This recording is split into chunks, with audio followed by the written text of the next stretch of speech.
अहिल्या महारानी भगवान को पुकार रही, ठाकुर और कोई सहारा नहीं है, तेरे सिवाय कोई हमारा नहीं है। और ये सत्यता है, ये वास्तविकता है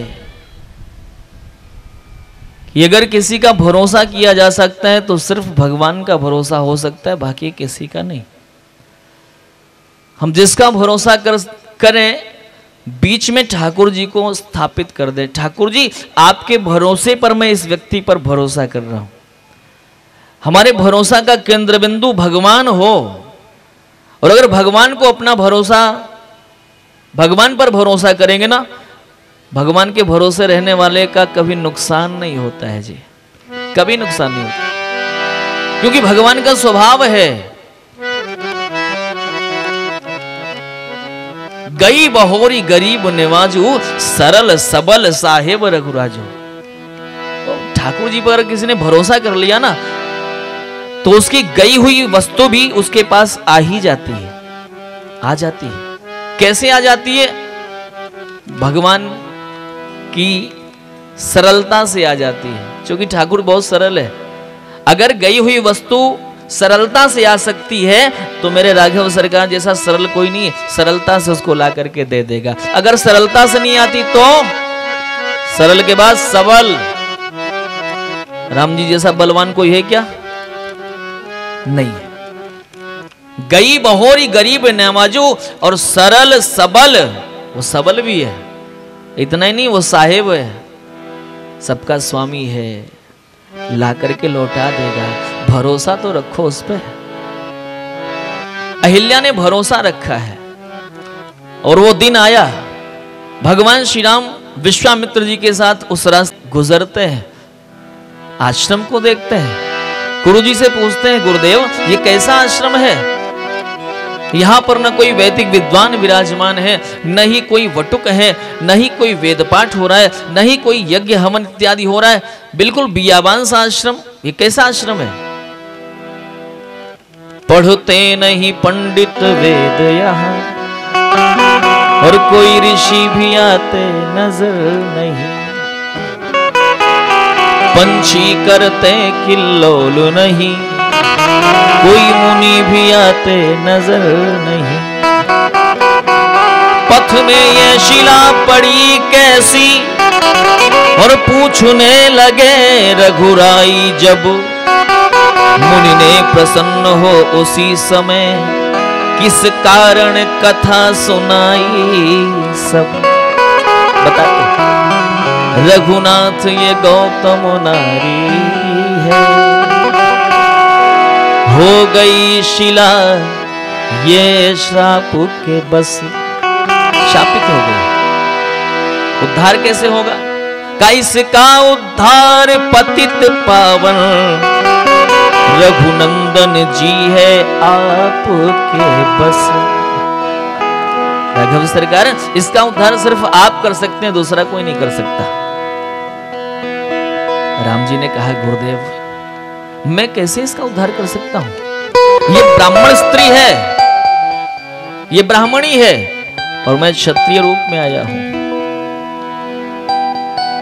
प्रभु क्षत्रिय के शीश ब्राह्मणों के चरण में झुके रहे, ये शोभा है, और किसी ब्राह्मण का शीश क्षत्रिय के चरणों में झुक जाए, ये तो मर्यादा के विपरीत हो जाएगा ना। और हमारे भगवान श्री राम मर्यादा पुरुषोत्तम है, कदम कदम पर मर्यादा का अनुरक्षण करते हुए ठाकुर जी यात्रा कर रहे हैं। भगवान ने कहा है, हे मुनि नायक कीजय क्षमा, द्विज नारी के माथे ना पाम धराऊं,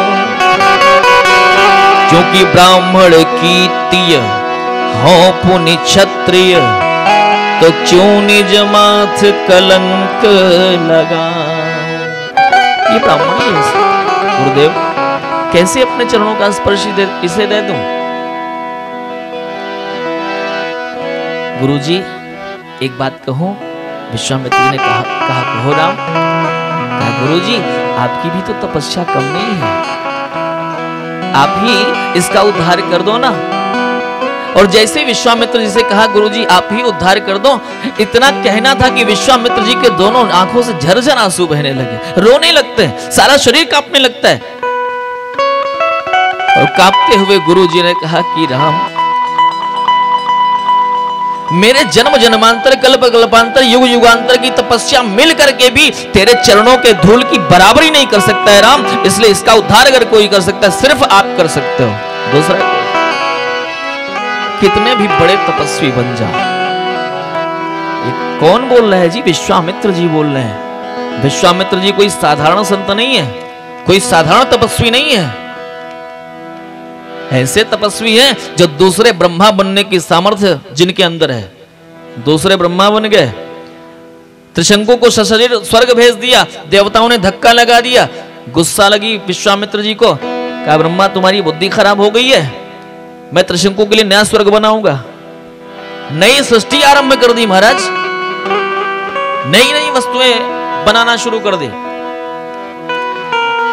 विद्वानों ने तो कहा है कि अगर इस सृष्टि में चावल ब्रह्मा जी ने बनाया है तो गेहूं विश्वामित्र जी के सृष्टि का है।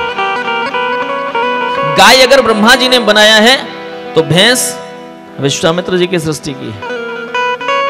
बिल्कुल पैरेलल नई सृष्टि प्रारंभ कर दी, समानांतर। बाद में लोगों ने कहा भैया विश्वामित्र जी ये क्या कर रहे, तो फिर उससे विरत हुए। तो ऐसा संत कह रहा है भगवान से कि ठाकुर जी मेरे जन्म जन्मांतर की तपस्या मिल करके भी तुम्हारे चरणों के धूल की बराबरी नहीं कर सकती। और आजकल के लोग जरा सी तपस्या की नहीं, जरा सा साधना हुई नहीं, 4 से 10,000, 2 4 6 लाख 20 लाख 2 4 करोड़ फॉलोअर्स बने नहीं, पागल हो जाते हैं। हम ही ब्रह्म हैं, हम ही भगवान हैं। निवेदन आपसे करूं, ऐसे भगवानों से सावधान रहना है। इंसान बन करके जी नहीं पाए लोग। इंसानियत के सद्गुण क्या होते हैं पता नहीं है, और भगवान बनने की लाइन में अपने आप को खड़े मान लेते हैं। और यहां विश्वामित्र जी जैसा संत कह रहा है कि सरकार मैं कितना भी तपस्वी बड़ा हूं, कितना भी सामर्थ्यवान हूं, लेकिन मेरी तपस्या आपके चरणों के धूल की बराबर भी नहीं है। ये विश्वामित्र जी है। जो भक्त होते हैं भगवान के ना, उनमें विनम्रता होती है, विनम्रता होती है उनमें। लेकिन एक और बात है, एक और विरोधाभास है। जो भगवान के होते हैं वो विनम्र होते हैं, लेकिन उनसे बड़ा स्वाभिमानी भी कोई नहीं होता है, क्योंकि वो भगवान से जुड़े हुए हैं, वो सत्ता से जुड़े हुए हैं, जिससे जुड़े बिना किसी का काम नहीं चलता। और ये राम कथा हमें उन्हीं पाद पद्मों से जोड़ने की एक प्रक्रिया है। और देखो ना कहां कहां से लोग जुड़ते हैं, कहां कहां से लोग जुड़ते हैं। हमारे हनुमान जी जुड़े हैं, यहां का पूरा परिवार श्री राम कथा आयोजन समिति का पूरा परिवार, कहां कहां के लोग सब जुड़े हैं। क्यों जुड़े हैं? बीच में राम जी हैं, राम जी के कारण जुड़े हैं। आज हमारे अवधेश सिंह जी मुंबई से इस कथा से जुड़ने के लिए आप भी अपने आप को रोक नहीं पाए, चल दिए। जुड़ना होता है, और श्री राम कथा का उद्देश्य होता है कि लोग जुड़े। राम कथा लोगों को जोड़ती है, राम कथा लोगों को मोड़ती है। जो लोग विषय वासनाओं के जंगल में जाते रहते, अंधे होकर के जाते रहते हैं, तो राम कथा उनको मोड़ती है। भैया उधर नहीं, रास्ता इधर है, मोड़ती है। आपने देखा होगा संत कई प्रकार के होते हैं। कुछ संत होते हैं जो जटा में रहते हैं, जटा जूटधारी होते हैं, और कुछ संत होते हैं जो हमेशा मुड़े रहते हैं, अच्छा, मुड़ने का मतलब क्या होता है? बाल न रहे मुड़ गए ना, मुड़ने का सेंस है। जब सदगुरु भगवान मुड़ते हैं ना, मुड़ने का काम जब करते हैं सदगुरु भगवान, तो उद्देश्य होता है भैया अब तुम मुड़ गए हो, अब उधर मत जाना, अब भगवत प्राप्ति के मार्ग पर तुम मुड़ गए हो, इसलिए उधर चलो। मुड़ना चाहिए। और अगर नहीं मुड़े तो फिर मुड़े क्यों? अगर नहीं मुड़ना था तो फिर मुड़े क्यों? तो एक साधु कहा करता था, मूड़ मुड़ाए 3 गुण, सिर की मिट जाए खाज, और खाने को बढ़िया मिले और लोग कहें महाराज। ऐसे ऐसे भी लोग हैं, वेश बना लिए, वेश बना करके वेश को भी लज्जित करते हैं कुछ लोग। ऐसे लोगों को मैंने एक दिन कहा था ना, अपूज्या यत्र पूज्यन्ते पूज्य पूजा विवर्जिता। जहां पर अपूज्य को बड़ा सम्मानित किया जाता है वहां पर अच्छा थोड़ा ही है। अपूज्य की पूजा नहीं होनी चाहिए। अपमान मत करो लेकिन उसकी पूजा भी मत करो, उससे नुकसान होगा, लाभ नहीं होगा। अब आप समझ नहीं पा रहे हो कि भैया पूज्य कौन है अपूज्य कौन है, तो भैया एक दूरी बना करके रखो, एक दूरी रहे, न अपमान करना है न कुछ करना है। परोपकार के वशवर्ती होकर के, पुण्य के वशवर्ती होकर के कुछ कर दिया, लेकिन एक दूरी, समुचित दूरी बनाए रखो ना। जुड़ते हैं। निवेदन आपसे करूं, विश्वामित्र जी महाराज कहते हैं कि प्रभु मेरी सारी साधना आपके चरणों के धूल की बराबरी नहीं कर सकती, इसलिए इसका उद्धार अगर कोई कर सकते हैं तो सिर्फ आप कर सकते हो। कैसे कर सकते हैं? का 2 चरण कमल की रज इसको, रघुनाथ यही उपकार करो, जीवन धन धूरी सजीवन दे, तुम इसका बेड़ा पार करो। पार कर दो ठाकुर। भगवान ने क्या किया? भगवान ने अपने श्री चरणों को उठाया है, मजबूरी है, करना है, तो भगवान ने अपने श्री चरणों को उठाया और अहिल्या के ऊपर अपने चरणों को रखा है। गोस्वामी जी कहें, परसत पद पावन शोक न सावन, प्रकट भई तप पुंज सही, परसत पद पावन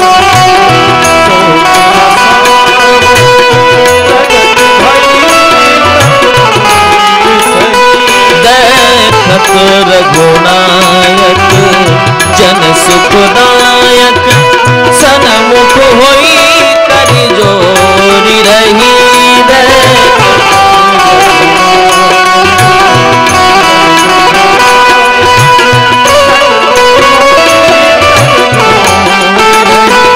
अति प्रेम अधीरा पुलक शरीरा, मुख नहीं आवे बचन कही, अतिशय बड़ भागी चरण लागी, जुगल नयन जलधार वही, अतिशय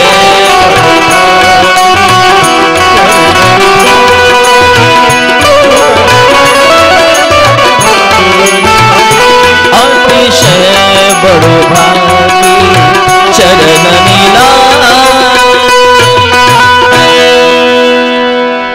अहिल्या के सिर पर जैसे ही भगवान श्री राम के श्री चरण पड़ते हैं, स्पर्श होता है, अहिल्या में परिवर्तन होता है, उसकी जड़ता समाप्त हो जाती है।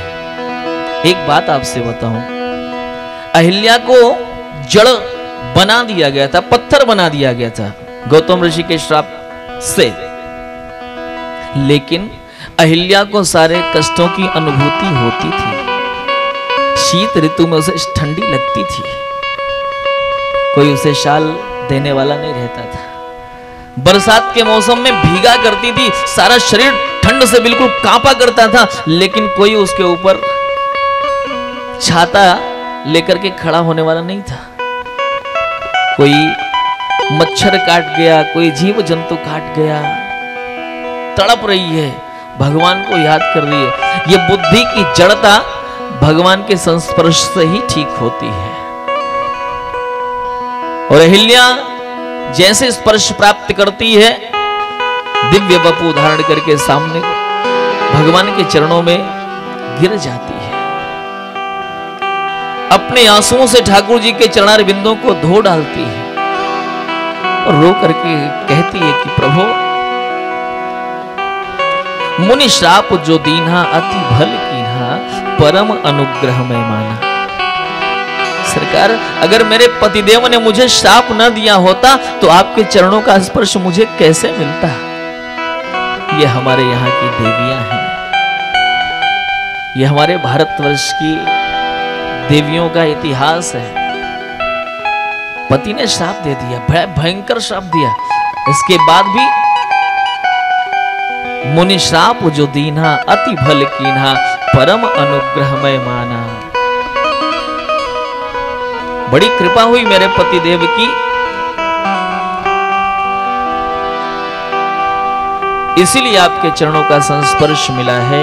देखो भरी लोचन भव भय मोचन, यही लाभ शंकर जाना। आज मुझे पता चला कि मेरे पति ने मुझ पर कितना बड़ा उपकार कर दिया। आंखों से आंसू बरस रहे। भगवान ने कहा है, अहिल्या वरदान मांग लो। अहिल्या अगर चाहती तो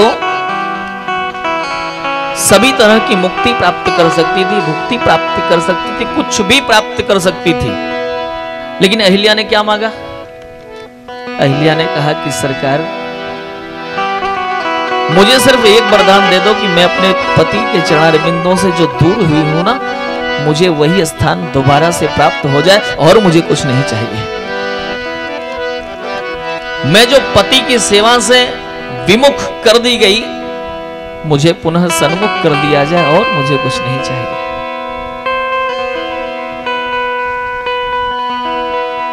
भगवान ने कहा कि अच्छा देवी, तो गौतम ऋषि को बुलाया, और गौतम ऋषि को जब बुलाया है तो गौतम ऋषि आए।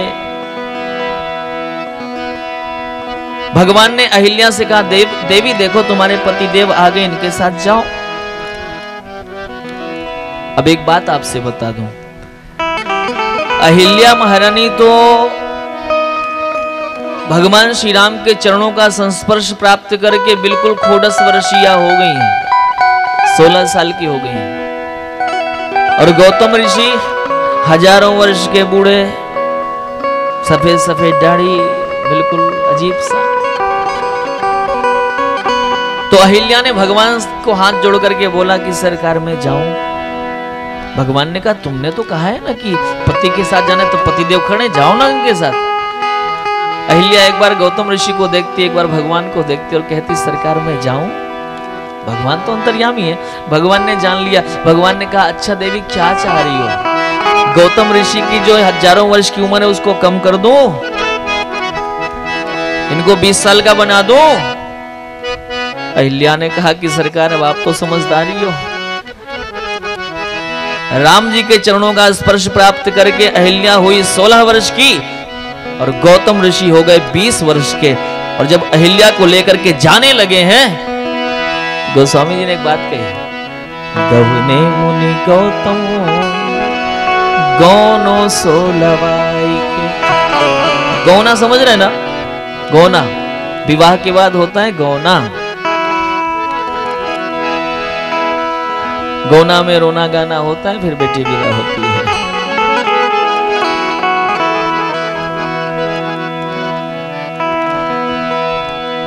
बुरो लगे चाहे नोनो जी, एक दिन गौनो होनो जी। बुंदेलखंडी एक भजन है। नोनो का मतलब अच्छा लगे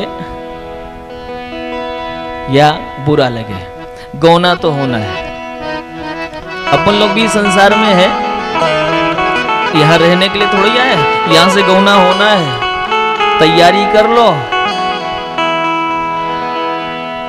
बुरो लगे चाहे नो जी, नो जी, एक दिन गौनो हो नो जी। बुरो लगे चाहे एक दिन गौनो हो, बुरो लगे चाहे नो जी, एक दिन गौनो हो नो जी।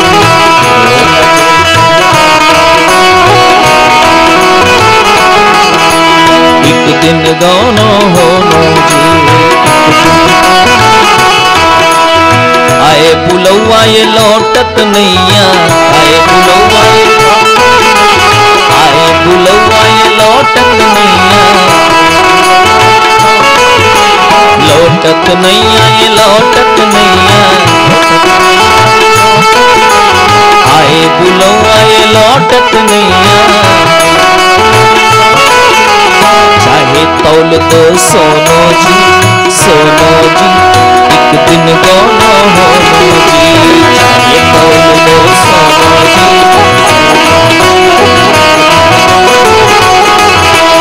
बुरो लगे चाहे नो जी, नो जी, एक दिन गौनो हो नो जी। बुरो लगे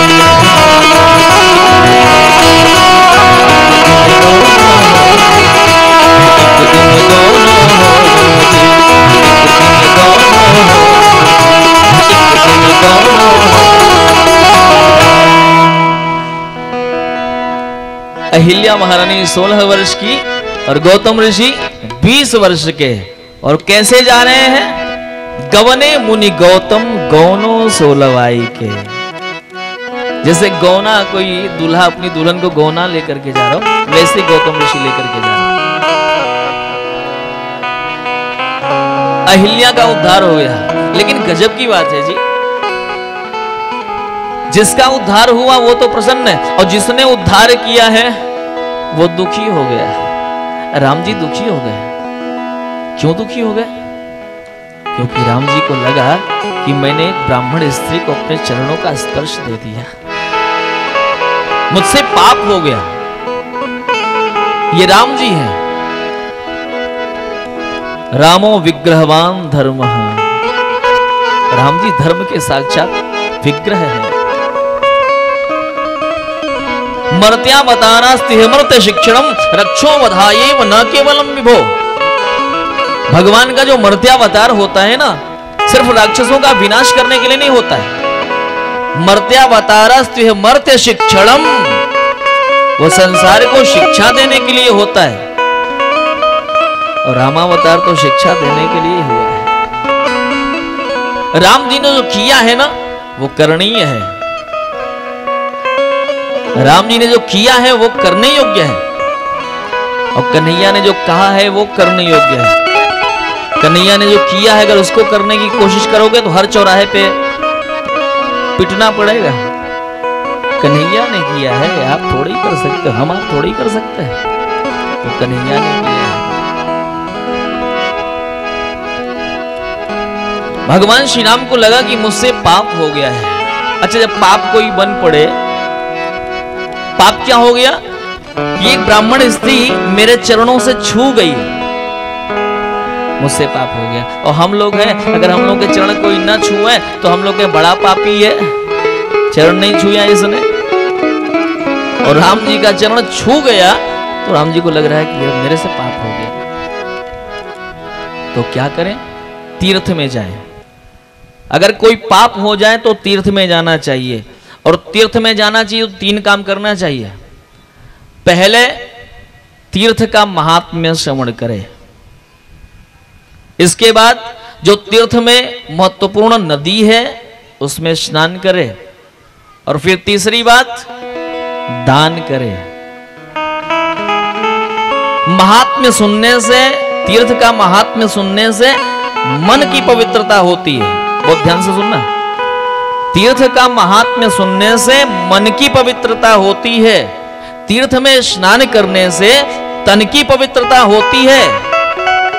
और तीर्थ में दान करने से धन की पवित्रता होती है। और तन मन धन अगर पवित्र हो गया तो जीवन अपने आप पवित्र हो जाएगा जी। भगवान श्री राम ने यही किया है।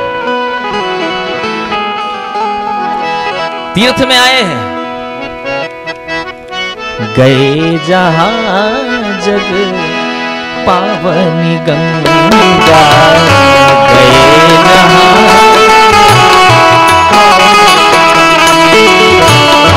चले राम लक्ष्मी मन मुनि संगा, चले गंगा जी के पास गए और क्या किया पहले महात्मा सुन रहे। गाधी तने सब कथा सुनाई, गाधी तने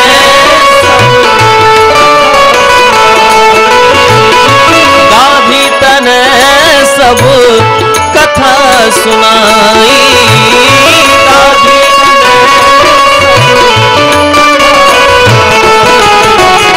जिस प्रकार सुर सरी मही आई, जिस प्रकार जिस प्रकार सुर सरी मही आई, जिस कथा सुन रहे हैं, मन की पवित्रता। इसके बाद भगवान श्री राम ने क्या किया। तब प्रभु ऋषि समेत नहाए, तब प्रभु ऋषि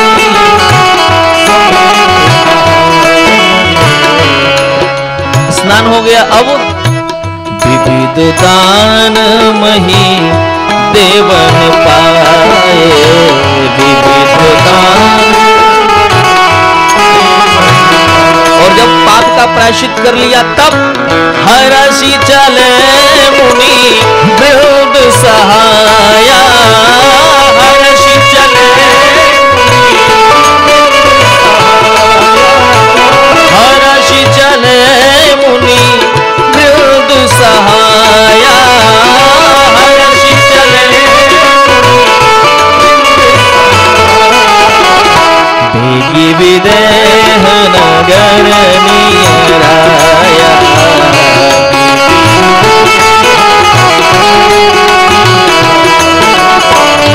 भेगी विदेह नगर नियराया, भेगी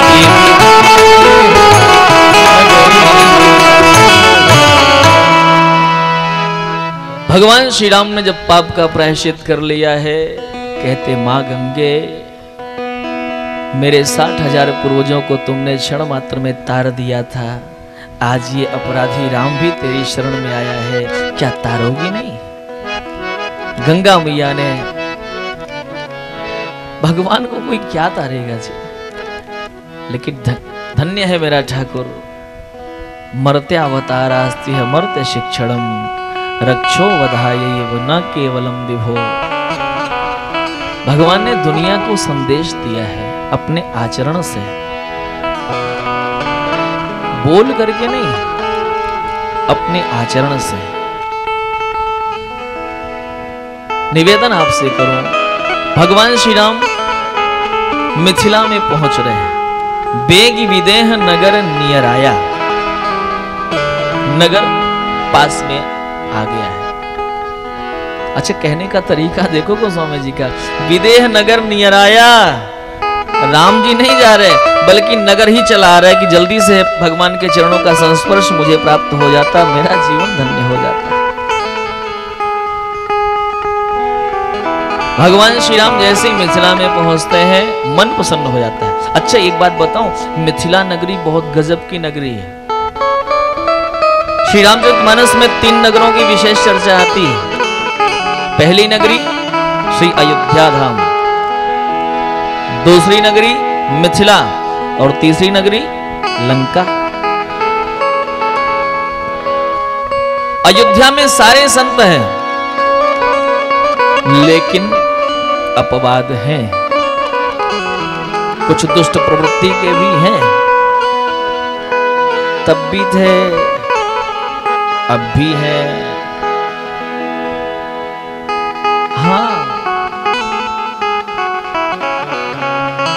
छोटी छावनी के पूज्य महाराज श्री हमारे अयोध्या के गौरव हैं, उन पर भी उंगली उठाने वाले हैं। हमारी अयोध्या में कोई भूखा नहीं सोता है। क्यों? क्योंकि महाराज श्री के यहां लगातार भंडारा चल रहा है, कोई भूखा नहीं सोता अयोध्या में। लेकिन महाराज श्री को भी उंगली उठाने वाले लोग हैं। अपनी महत्वाकांक्षा की सिद्धि के लिए क्या कौन बोल जाए। अयोध्या में सारे संत हैं, लेकिन अपवाद हैं। लंका में सारे असंत हैं, लेकिन विभीषण जैसे लोग अपवाद हैं। लेकिन धन्य है मिथिला। मिथिला के लिए तो गोस्वामी जी ने लेखनी चलाई और गजब की बात लिखी। कहा,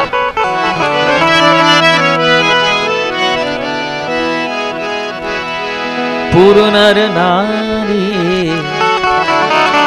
सुभग शुचि समता, पुर नर नारी सुभग शुचि समता,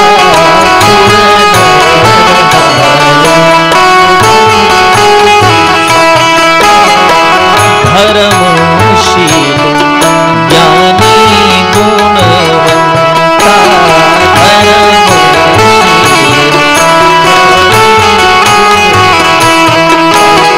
धर्मशील ज्ञानी गुणवंता।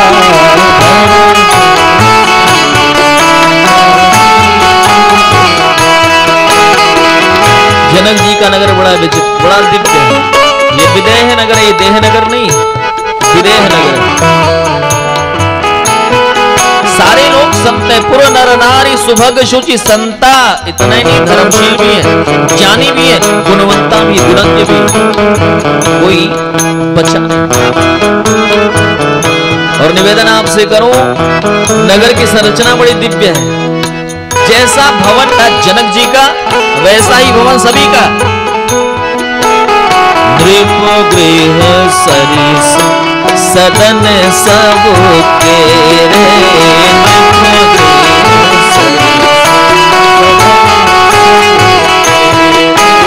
नृप गृह सरिस सदन सब केरे।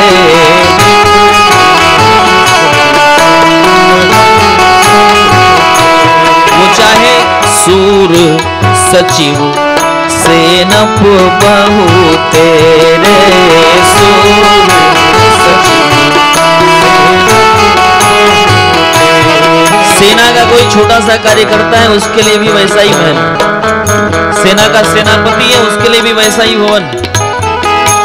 एक बार तो इंद्र को मोह हो गया। इंद्र ने सोचा कि जनक जी की बड़ी प्रशंसा होती, चलूं देखूं कैसा राज्य है उनका।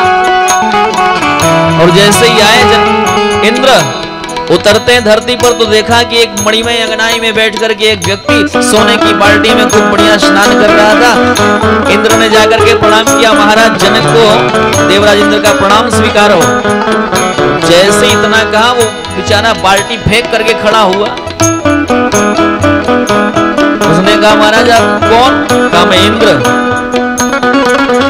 आप महाराज जनक हो ना? उसने कहा, महाराज क्या बात कर रहे हैं, हम जनक जी के एक छोटे से सेवक हैं। जनक जी हम नहीं हैं। इंद्र को बड़ा विचित्र लगा कि इतना शानो शौकत से स्नान कर रहा है, मणिमय अंगनाई में बढ़िया पीढ़े पे दिव्य सोने की बाल्टी से स्नान कर रहा है, और बोल रहा है हम जनक जी नहीं है। क्या ऐसा है कि जो आप देख रहे हैं वैभव ना, ये हमारे महाराज जी का ही दिया गया है। जैसे महाराज जी रहते हैं वैसे हम लोग को रखते हैं।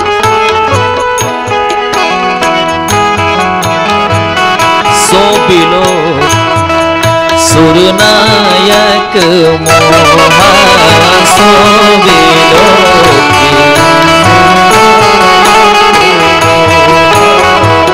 सो बिलो सुरनायक मोहा, जो संपदा नीच गृह सोहा, जो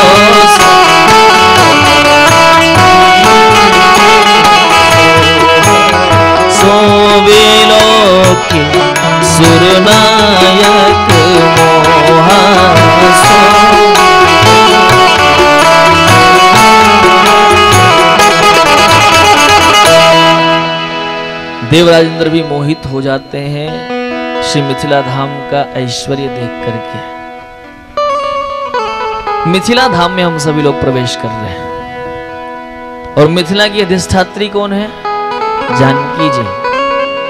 जैसे वृंदावन में रहना है तो राधे राधे कहना है, वैसे श्री मिथिला धाम की यात्रा करनी है तो जानकी जी से आदेश तो लेना पड़ेगा।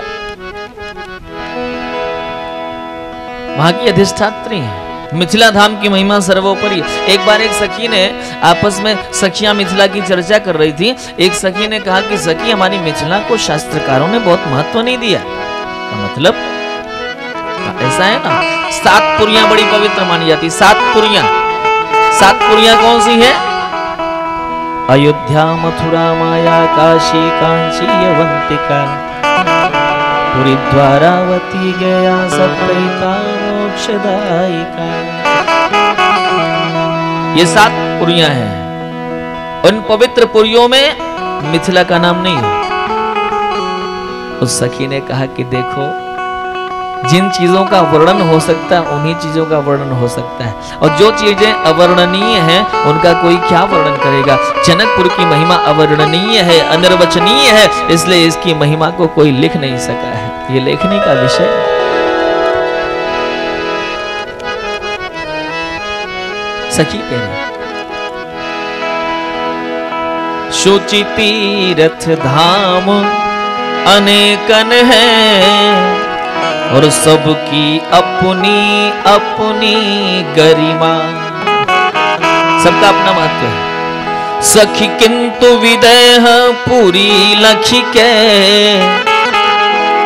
लघु लागत मोही सबे उपमा। विदेह पूरी देख करके मुझे सारी उपमा सब बहुत छोटी लगती है। क्या क्यों?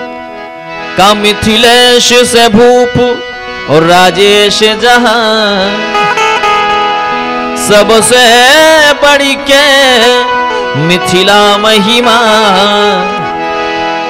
एक सखी ने कहा महिमा मिथिला की नहीं सजनी, महिमा मिथिला की नहीं सजनी, उसकी महिमा जिसकी महिमा, उसकी महिमा जिसकी महिमा। ये मही जिसकी माँ है, अर्थात पृथ्वी जिसकी माँ है, जानकी जी के कारण इस मिथिला की महिमा सर्वोपरि हो गई। ये मही जिसकी माँ हो, ऐसी जानकी जी। वहां तो सारे पेड़ के डाल पर अगर कोयल बैठी है तो वो भी कुहू कुहू नहीं करती है, वो सिया सिया बोलती है। पूज्य गोलोकवासी सद्गुरुदेव राजेश्वरानंद सरस्वती जी महाराज, उनके बड़े दिव्य भाव वो कहा करते थे, गाया करते थे, सिया जो की मिथिला नगरिया है, मनोहर लागे। सिया जो की मिथिला नगरिया है, मनोहर लागे। सिया जो की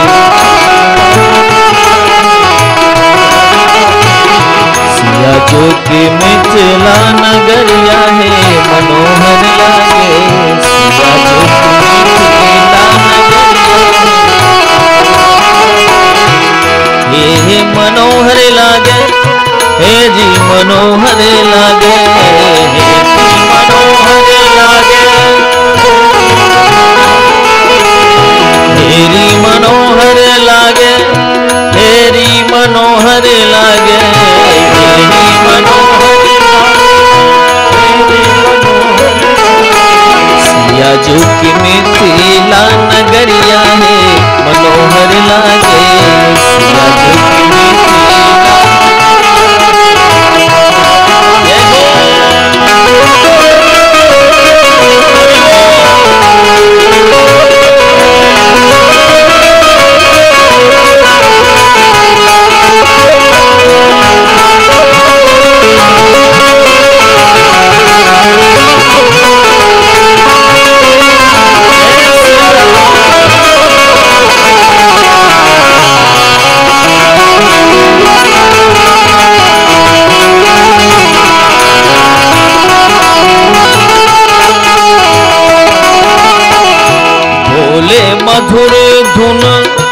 कहती सिया सिया बोले मधुर धुनी,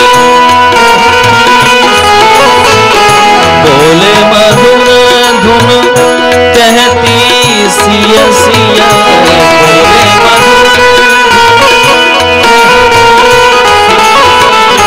आम के डाले कोयलिया है मनोहर लागे, आम के डाले सिया जो की मिथिला नगरिया है मनोहर लागे, सिया जो की।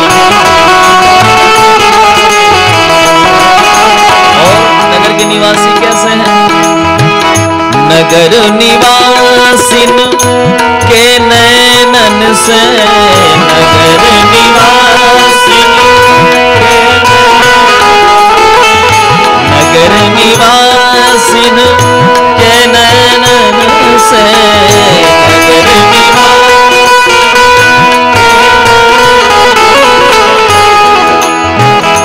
छलकत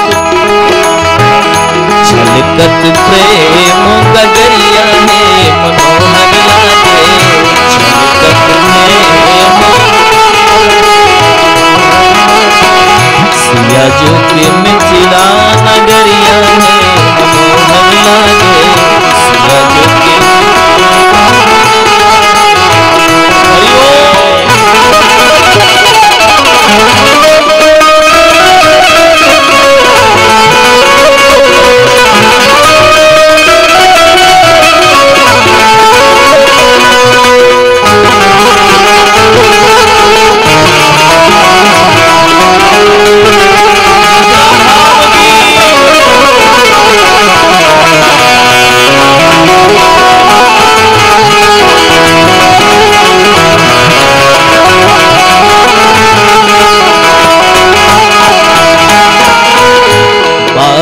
बाग दिल करत बाग यहाँ, बाग बाग दिल करत।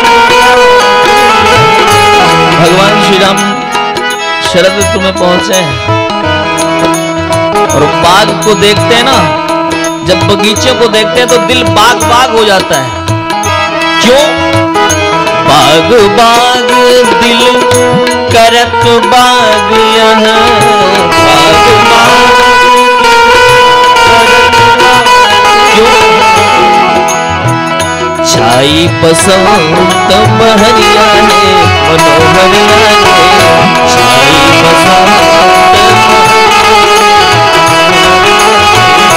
बसंत ऋतु में ठाकुर जी नहीं आए थे, लेकिन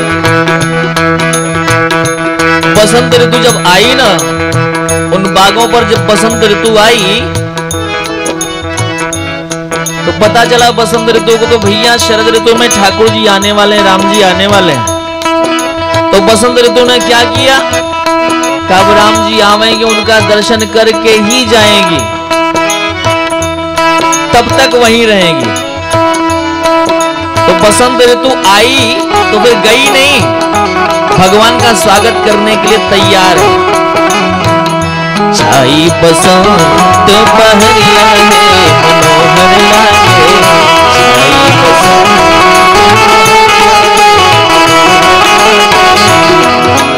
बसंत बहरिया है मनोहर लागे, छाई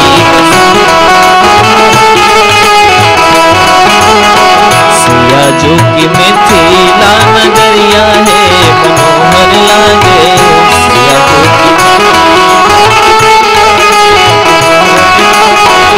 जनराजेश निरखी अनुपम छवि,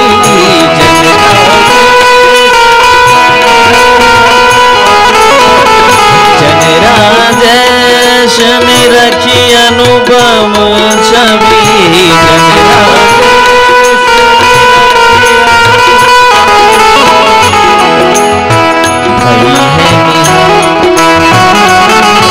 निहाल नजरिया है मनोहर लागे,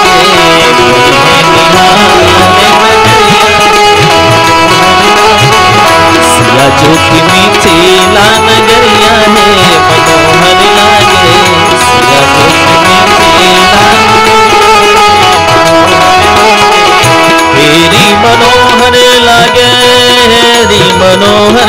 लागे, हेरी मनोहर लागे, हेरी मनोहर लागे, हेरी मनोहर लागे, हेरी मनोहर लागे, हेरी सिया जो कि मिथिला नगरिया है मनोहर लागे, सिया जो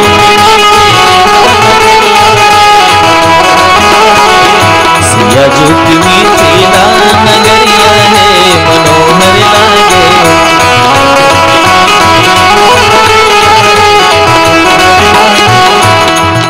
मनोहर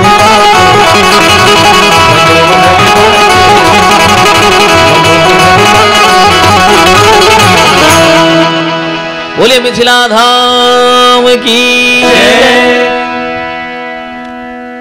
सिया जो को जे जन जान चुके,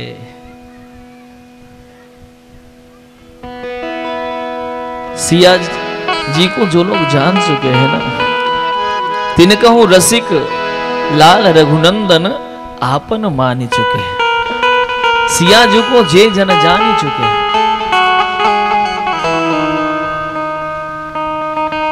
जनक लली के पद कमल जब लगे हृदय न बास, जनक लली के पद कमल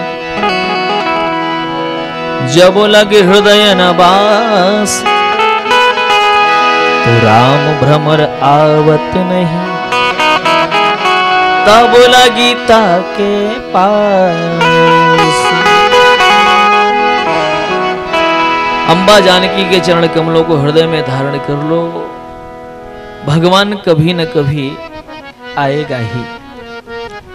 भगवान श्री राम मिथिला में पहुंचते हैं, एक आम का बगीचा दिखाई पड़ता है, और जैसे ही आम के बगीचे को देखा, कौशिक कहई मोर मन माना, यहाँ रही रघुवीर सुजाना।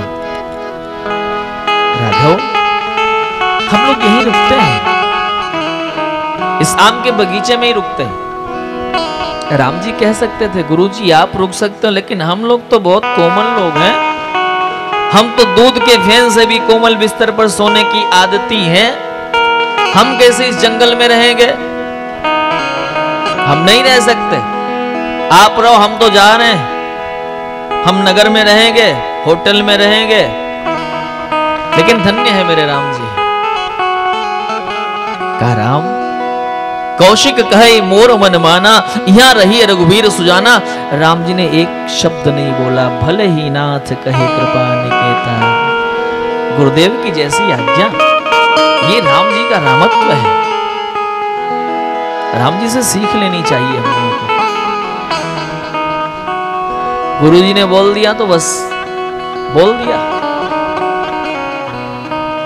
और आजकल गजब गजब चेला है। अब एक चेला नया नया आया था आश्रम पे गुरुजी के, और गुरुजी ने संध्या बेला हो गई थी और गैया जो है भीग रही थी, बारिश हो रही थी, भीग रही थी। तो गुरुजी ने बोला कि भैया रामदास थोड़ा सा गाय को बंधन मुक्त कर दो।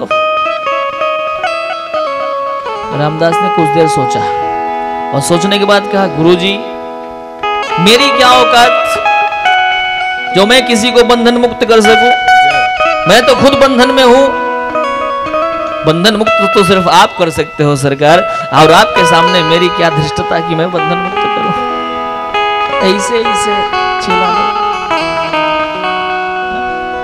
अच्छा कभी कभी गुरुजी भी मिल जाते हैं बढ़िया वाले। एक बार एक गुरुजी पूजन की सारी सामग्री तैयार करके बैठ गए थे पूजा करने के लिए। बाद में पता चला कि जो तुलसी दल नहीं है, जो तुलसी दल नहीं है तो रामलाल को बुलाया, बच्चा रामलाल थोड़ा तुलसी पत्ती लेके आना। दो चेले थे, रामलाल और श्यामलाल। बोला रामलाल थोड़ा तुलसी पत्र लेके आना, तुलसी का पत्ती लेके आना, पत्र लेकर। अब जाना था नहीं, इन दोनों में से किसी को नहीं जाना था। तो रामलाल ने कहा गुरुजी हम तो तुलसी की पत्ती कभी देखे नहीं है, हम पहचान नहीं पाते तुलसी की पत्ती। श्यामलाल को लगा कि इसने मुझे पिछवाया, अब मुझे जाना पड़ेगी, तो बच के निकल गया कि हमें नहीं पता है। श्यामलाल ने अपना बचाव किया।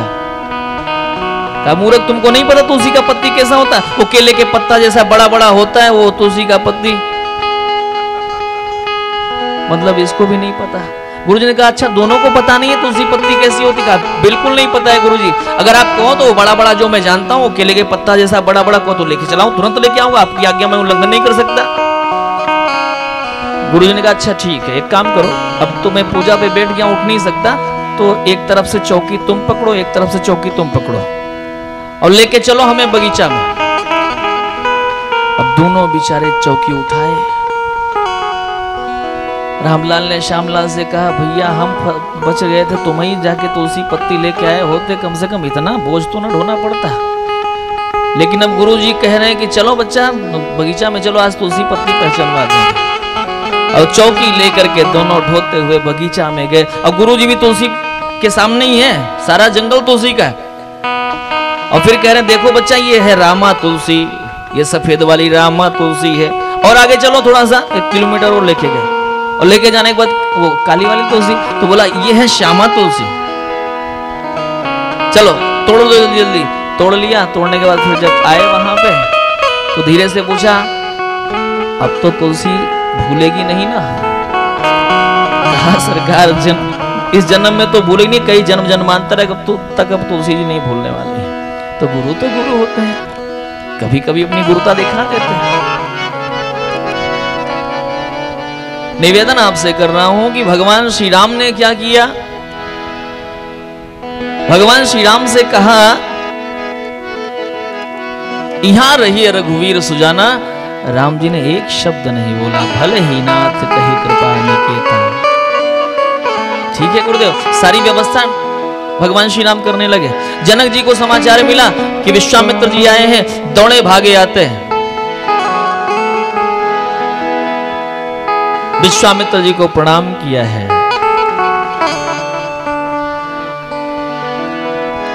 विश्वामित्र जी हाल समाचार पूछ रहे हैं। तब तक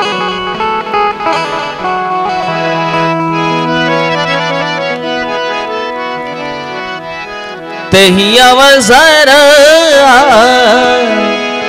आए दो भाई, तेही अवसर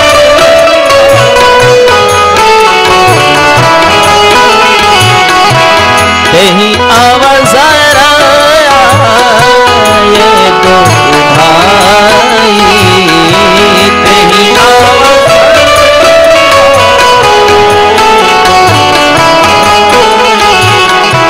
गए रहे देखन फूलवाई, गए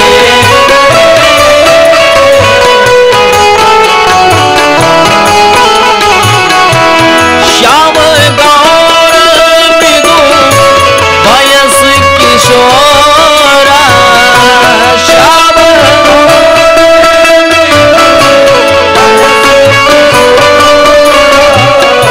लोचन सुखद विश्वचित चोरा,